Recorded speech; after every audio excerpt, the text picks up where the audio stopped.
Baik, Assalamualaikum warahmatullahi wabarakatuh. Salam sejahtera buat kita semua.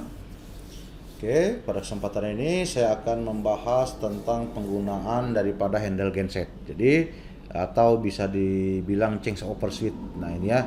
Cuman karena memang skalanya untuk e-course ini adalah instalasi listrik domestik, artinya adalah bahwa penggunaan handle gensetnya juga yang sederhana. Nah, biasanya untuk penggunaan yang satu pas. Nah itu ya, berbeda kalau dengan industri.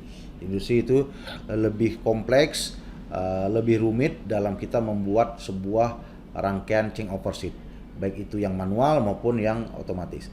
Nah dalam kesempatan ini saya akan membahas tentang penggunaan handle genset satu pas yang memang banyak digunakan pada perumahan-perumahan yang sederhana. Nah itu bisa lihat pada gambar di sini ya, dia terdiri dari, nah ini ya, ini komponen utamanya adalah untuk change over switch-nya itu adalah handle genset yang manual ya. Jadi pengoperasiannya masih dengan menggunakan tangan. Bisa di sini ada keterangan 0, 1 dan 2. 0 itu adalah netral. Jadi pada saat tuasnya itu pada posisi 0 artinya netral. Jadi tidak ada supply yang masuk. Nah itu.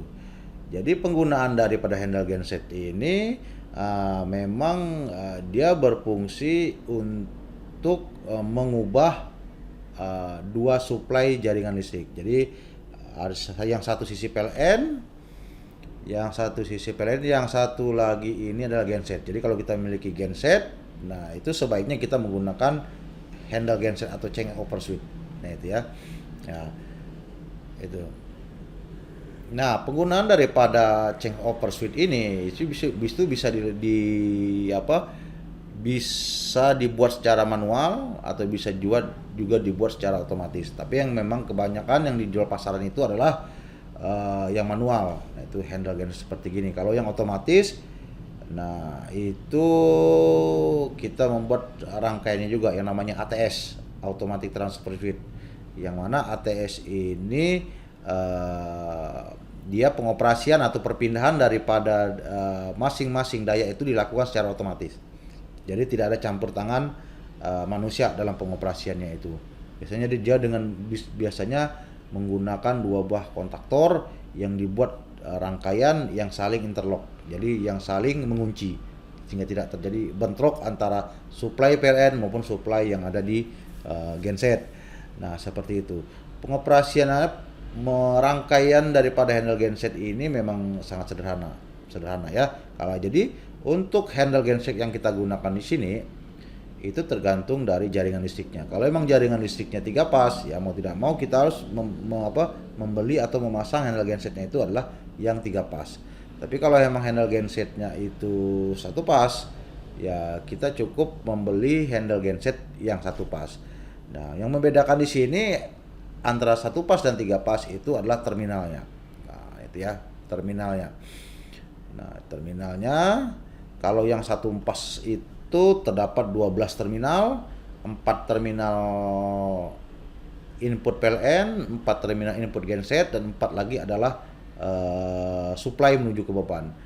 Nah, kalau yang satu pas itu yang dipakainya ada 2. Jadi terminalnya biasanya ada 2 atau ada 3 terminalnya.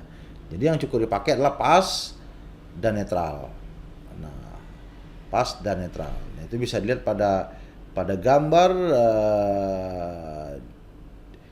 yang ada di depan ini, bahwa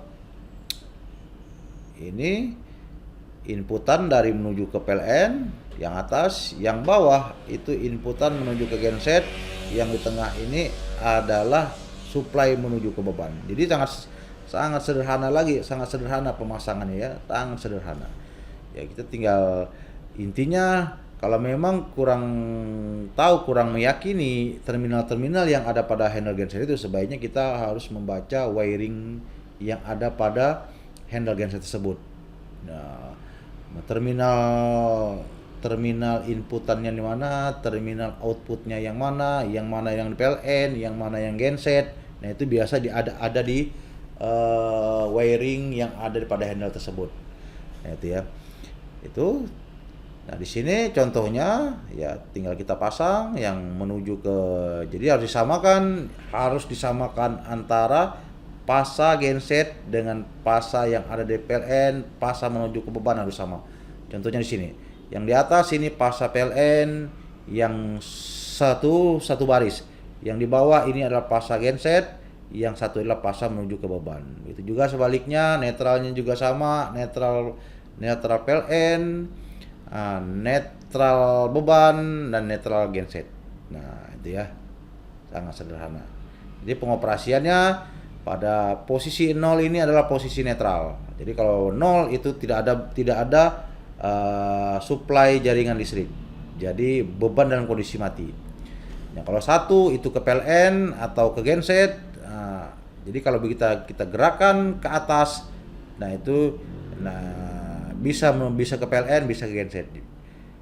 Nah, begitu juga kebaliknya, posisi 2 kalau pas satu-satunya PLN berarti keduanya adalah genset, atau sebaliknya kalau satunya genset yang keduanya adalah PLN. Nah, seperti gitu ya. Nah, untuk ukuran daripada handle genset ini itu harus disesuaikan dengan kapasitas daripada gensetnya. Kalau misalnya gensetnya misalnya 10 ampere, mau tidak mau handle gensetnya harus melebihi daripada 10 ampere. Nah, itu ya. Jadi memang kapasitas daripada handle genset ini mengikuti daripada gensetnya tersebut. Nah, itu harus lebih besar daripada kapasitas handle, harus lebih besar daripada daya yang disalurkan oleh genset tersebut. Nah, itu ya. Nah, penggunaan daripada genset tersebut juga harus diperhatikan. Artinya bahwa kapasitas genset ini harus melebihi daripada kapasitas daya beban yang digunakan pada perumahan. Nah, minimalnya genset ini 80%. Jadi dari kapasitas nominalnya penggunaannya. Jadi kapas genset misalnya 5000 watt. Nah, itu sebaiknya 80% dari 5000 yang bisa dipakai. Kita tidak bisa memakainya 100% dalam arti ini 5000 karena mungkin dapat menyebabkan terjadinya pada kerusakan pada genset tersebut. Artinya genset dalam kondisi yang overload. Makanya sebaiknya genset itu kapasitas atau aliran daya yang mampu diberikan ke beban itu sebaiknya penggunaannya 80% dari daya nominal. Itu ya, sehingga kondisi genset dalam kondisi yang aman. Oke ya. Oke, itu saja yang dapat saya sampaikan mengenai penggunaan daripada handle genset. Nanti kita akan masuk ke materi-materi berikutnya. Wabillahi taufik wal hidayah. Assalamualaikum warahmatullahi wabarakatuh.